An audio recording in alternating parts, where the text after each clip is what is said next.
Suppose you wanted to have a conversation, an important conversation. What would be the best place to do that? Maybe someplace comfortable, like your living room or a coffee shop. But what if the conversation involves a lot more people than that? So maybe an auditorium. But that's not really a conversation, is it? More of a lecture. What would be a better place? How about a bank?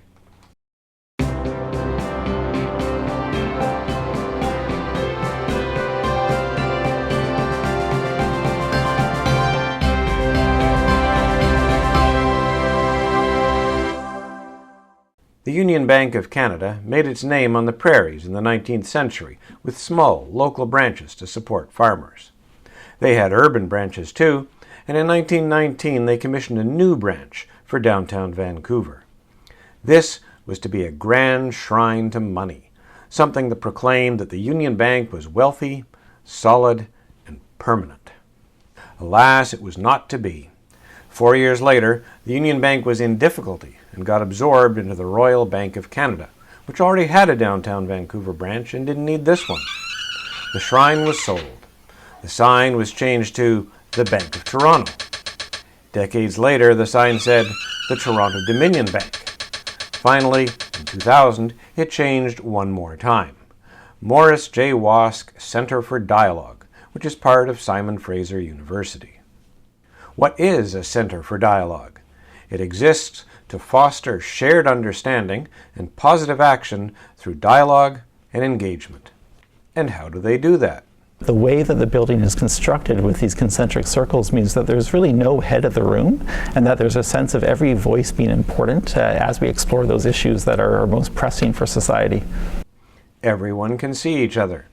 Everyone has their own power, network connection, desk space, microphone, access to simultaneous translations, and polling buttons, though these days it's more common to use a smartphone app for that.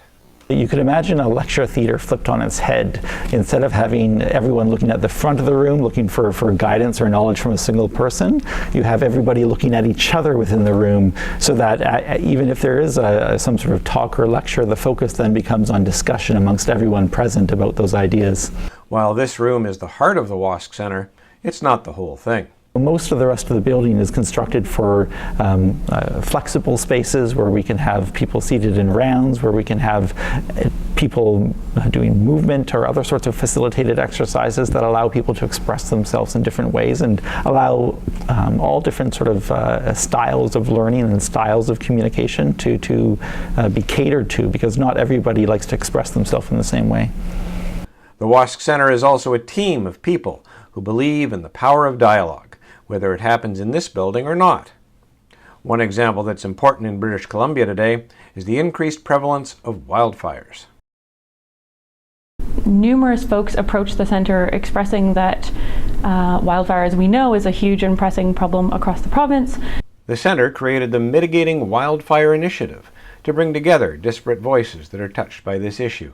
The first sort of phase of this initiative was in large part exploratory and generative, trying to bring together diverse collections of actors across the space, sort of start to build unexpected alliances of who normally isn't in the room together with each other.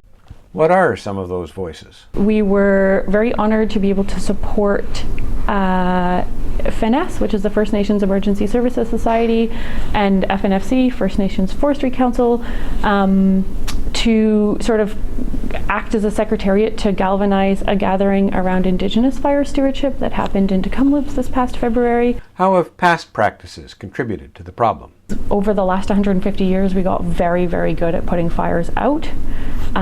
We've now, across the landscape, accumulated a lot of sort of woody debris in the forest. Many factors have combined to make the wildfire problem more challenging. We've spoken to colonial laws, we've spoken to suppressed Indigenous stewardship practices, we've spoken to land management practices, and the role of sort of forestry and natural resource management in these decisions. It's also incredibly important to highlight the role of climate change as a driver in accelerating this as a crisis as well that we're facing day to day in BC. Should we be taking a different approach with wildfire? putting good fire back on the land really builds off of the idea that many of the ecosystems that we have across this province are fire-dependent ecosystems. They are ecosystems whereby Indigenous peoples have applied fire stewardship principles to the land for millennia. What that looks like is active and cyclical small burns. What we mean is either prescribed fire or cultural fire, being able to encourage the use of fire as a tool to prevent really catastrophic fires in the future. What is the WASC Centre's approach to this issue? This is a whole of society problem that is going to require a whole of society solution, so we are actively seeking to bring out at times discordant voices into the room together to sort of hash out together what are co-created ways we can go forward. Wildfire is an example of the large, complex issues that can benefit from better conversations, like those at the Morris J. Wask Centre for Dialogue. The role of dialogue at this moment in time is so important as we're in a society that's increasingly fragmented, that's increasingly having conversations in silos, sometimes very polarized, sometimes very nasty conversations in online spaces. And in order to really understand each other's experiences, there's no substitute to actually talking to each other and really listening deeply before we move to action and judgment and decisions.